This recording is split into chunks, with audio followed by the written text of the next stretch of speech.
इस बीच यहाँ पर सीधा रुख करते हैं छत्तीसगढ़ के मुख्यमंत्री भूपेश बघेल प्रेस कॉन्फ्रेंस कर रहे हैं। क्या कुछ कर रहे हैं, चलिए सुनते हैं। कल लखीमपुर की जो घटना है उससे पूरा देश आंदोलित है। जो घटना घटी सब ने मीडिया के माध्यम से देखा कि किस प्रकार से किसानों के साथ बर्बरता की गई, गोलियां चलाई गई, गाड़ियां जलाई गई और गाड़ी चढ़ा दी गई। दरअसल में ये भारतीय जनता पार्टी की सोच रही है। ये सही मायने में कहा जाए तो भारतीय जनता पार्टी अंग्रेजों से प्रेरित, उसके प्रेरणा लेकर ही ये राजनीति कर रहे हैं।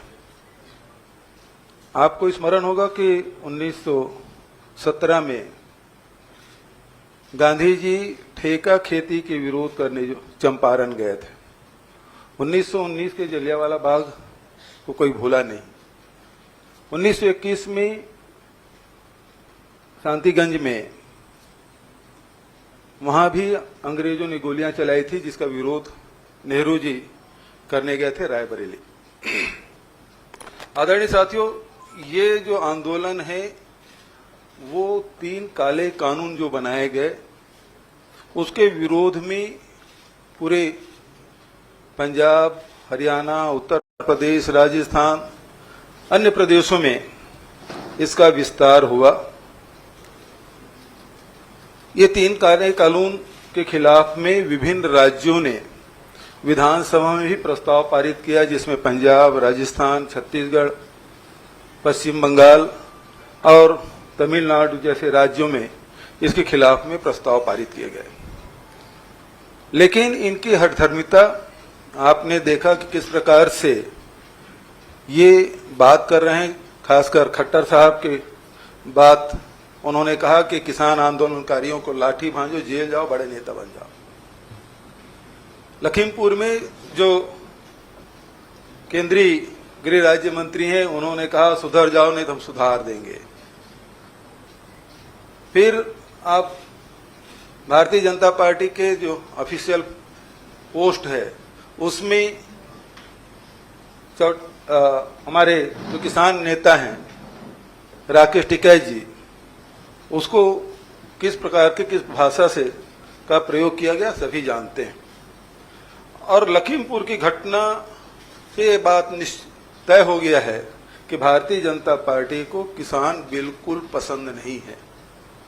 वो दबा देना चाहते हैं, कुचल देना चाहते हैं, रौंद देना चाहते हैं, विरोध के स्वर को कतई पसंद नहीं करते।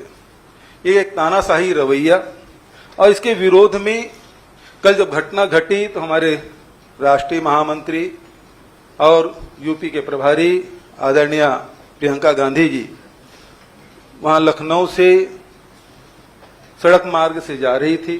सीतापुर में उसे रोका गया, बिना वारंट के रोका गया और उसे वहां डिटेन किया गया और उनके साथ दुर्व्यवहार भी किया गया।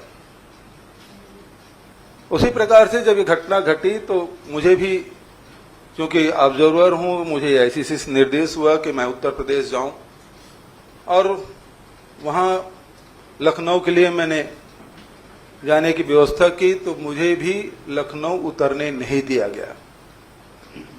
सारे विपक्षी नेताओं को या तो गिरफ्तार कर लिया गया है या घर में नजरबंद कर लिया गया। हर किसी को लखीमपुर जाने से रोका जा रहा है। सवाल ये उठता है, क्या उत्तर प्रदेश में आम नागरिक के अधिकार छीन लिए गए हैं? क्या उत्तर प्रदेश जाने के लिए पासपोर्ट और वीजा की जरूरत है? इस प्रकार की घटनाएं घटती है तो राजनीतिक दल के लोग, सामाजिक संगठन के लोग, विभिन्न संगठन के लोग जाते हैं, उस घटना के बारे में जानकारी लेते हैं और उनके न्याय की बात करते हैं। लेकिन लखीमपुर जाने ही नहीं दिया जा रहा है। न प्रियंका जी को जाने दिया जा रहा है, न राजनीतिक दल के लोगों को जाने दिया जा रहा है। हम लोगों को भी, पंजाब के उप मुख्यमंत्री जी भी जाना चाहते थे, उनको भी वहां लखनऊ में प्लेन उतरने के लिए मना कर दिया गया। तो ये स्थिति ये बताता है कि किसानों के खिलाफ किस कदर भारतीय जनता पार्टी किसानों के खिलाफ है और वो किसी भी विरोध को बर्दाश्त नहीं करना चाहते। ये अंग्रेजों के रास्ते पे चलने वाले लोग अब कृषि कानून में जो लाए हैं वो पूरे ठेके में देकर पूरे हिंदुस्तान के किसानों को वो लूटना चाहते हैं और उसे दबाने के लिए किसी स्तर पे जा सकते हैं, जिसका एक उदाहरण लखीमपुर का है। और हमारी मांग है कि सबसे पहले जो गृह मंत्री है उसे बर्खास्त किया जाए और वहां जो उनके साथ गए थे उस मंत्री को भी बर्खास्त किया जाना चाहिए। जो लोग आंदोलन कर रहे थे और उन्हें कुचलने की जो कोशिश की गई उन सब की गिरफ्तारी होना चाहिए, क्योंकि ये साधारण घटना नहीं है बल्कि ये सीधा सीधा हत्या है और उस अपराध में, उस धारा में अपराध पंजीबद्ध करके कार्रवाई किया जाना चाहिए।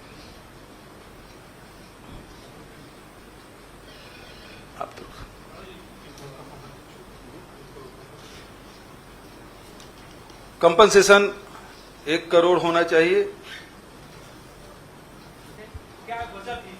सीधी सी बात है कि कांग्रेस पार्टी हर अन्याय के खिलाफ लड़ती आई है और इस प्रकार की घटना में लगातार हमारे नेता, चाहे राहुल जी हों चाहे प्रियंका जी हों, लगातार जाके पीड़ित परिवारों से मिलते रहे हैं और अभी भी जाकर उनसे मिलते, उस घटना की जानकारी लेते और सरकार पे दबाव डालते कि उनके साथ न्याय हो। जिस प्रकार से कल केंद्रीय गृह राज्य मंत्री का जब बयान आया कि मेरे बेटा वहां था ही नहीं, तो बचाने की जो कोशिश हो रही है तो सबसे पहले से उसे हटाया जाना चाहिए, बर्खास्त किया जाना चाहिए।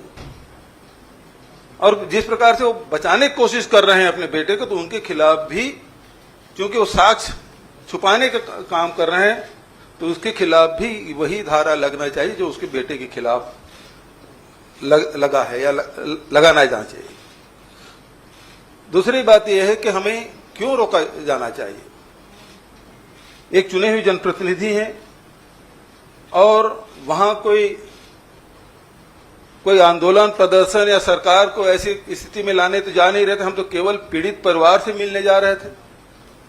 लखीमपुर की घटना से उन लोगों से मिलते, किसान आंदोलनकारियों से मिलते, पीड़ित परिवार से मिलते, उस दुख में सहभागी बनने जा रहे थे, तो इसे रोका जाना ये तो अमानवीयता है। देखिए, छत्तीसगढ़ में अभी कुछ दिनों पहले सीलगेर में घटना घटी थी, पुलिस फायरिंग में वहां नक्सल जो आंदोलनकारी थे उनके बीच में नक्सली क्षेत्र में इस प्रकार की घटना घटी थी, 3 लोगों की मौत हुई थी। विपक्ष जाना चाहा, पत्रकार जाना चाहते थे और सामाजिक संगठन वहां जाना चाहते, सबको जाने दिया। भारतीय जनता पार्टी की डेलीगेशन गए और सिलगेर तक के वो नहीं गए। हम तो सिलगेर उसको ले जाना चाहते थे, वो तर्रेम से ही लौट के आ गए। हमने किसी को नहीं रोका, बल्कि सत्ताधारी दल के सांसद के नेतृत्व में 8 विधायक उस घटनाक्रम की जानकारी देने, वहां लोगों से मिलने हमारे दल के लोग गए थे वहां और मिल के आए। पीड़ित परिवार से बुलाकर हमने भी बात की, क्योंकि वो घूर नक्सली क्षेत्र है, सुरक्षा का मामला है और इस कारण से उन परिवार के लोगों से मैंने भी बात की, टेलीफोन से बात की, वीडियो कॉन्फ्रेंसिंग के माध्यम से बात की और समय बीतने के बाद हम लोग उनसे बुलाकर भी बात की। तो यदि इस प्रकार की घटना मेरे राज्य में नहीं हुआ, ऐसी बात नहीं, हुआ है घटना, लेकिन हमारा अप्रोच ये रहा कि सबको जाने दिया जाए। बात तथ्य वो सामने आना चाहिए कि है क्या चीज और उसके हिसाब से कार्रवाई होनी चाहिए। दूसरी बात कौन सा आपने कहा?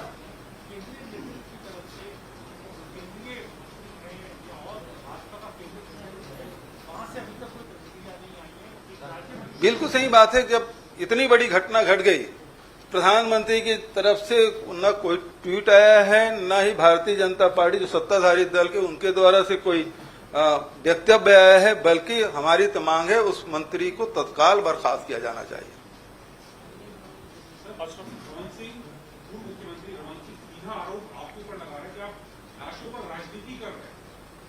लाशों की राजनीति ये लोग करते हैं, हम लोग नहीं करते।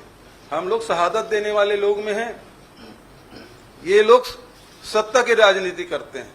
देश के लिए कुर्बानी देने का काम किसी ने किया है तो कांग्रेस पार्टी ने किया। उसकी लंबी फहरिस्त महात्मा गांधी से लेकर इंदिरा जी और राजीव जी तक देश के लिए अपनी कुर्बानियां दी है। भारतीय जनता पार्टी के लोग बता दें, आजादी की लड़ाई से लेकर आज तक के कभी नाखून भी कटाया हो?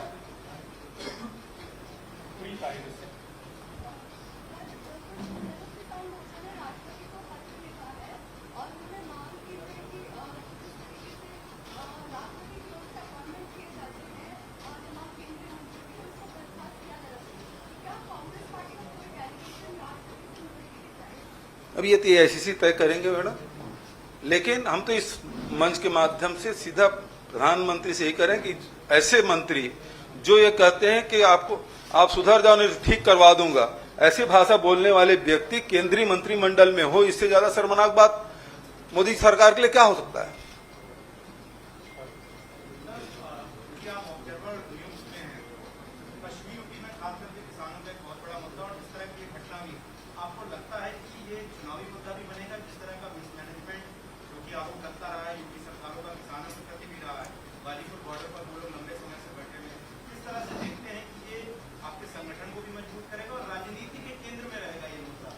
देखिए, किसान हमारे अन्नदाता हमारे लिए राजनीतिक विषय नहीं है, हमारे लिए महत्वपूर्ण है, क्योंकि महात्मा गांधी ने कहा कि देश की आत्मा गांव में बसती है। राहुल जी लगातार किसानों के लिए न्याय की बात करते रहे और आज भी कांग्रेस पार्टी इस वर्ग के लिए लड़ाई लड़ रही है। तो हमारे लिए राजनीतिक मुद्दा नहीं है, बल्कि देश का ये मुद्दा है। किसानों का मुद्दा मतलब 70-80% आबादी का मुद्दा है, हम सबके जीवन से जुड़ा हुआ मुद्दा है और इसलिए इसे केवल राजनीतिक चश्मा से नहीं देखा जाना चाहिए।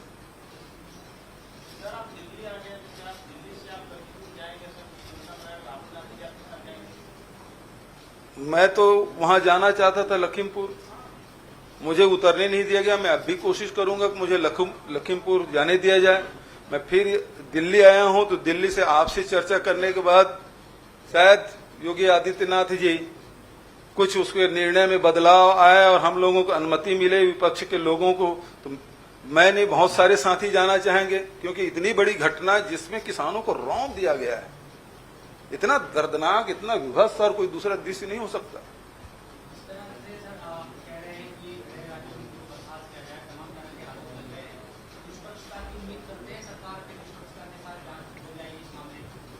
जिस प्रकार से मौन साधे हैं राज्य सरकार, जिस प्रकार से मौन साधे सत्ता पक्ष के लोग, उससे तो लगता नहीं कि निष्पक्ष होगा।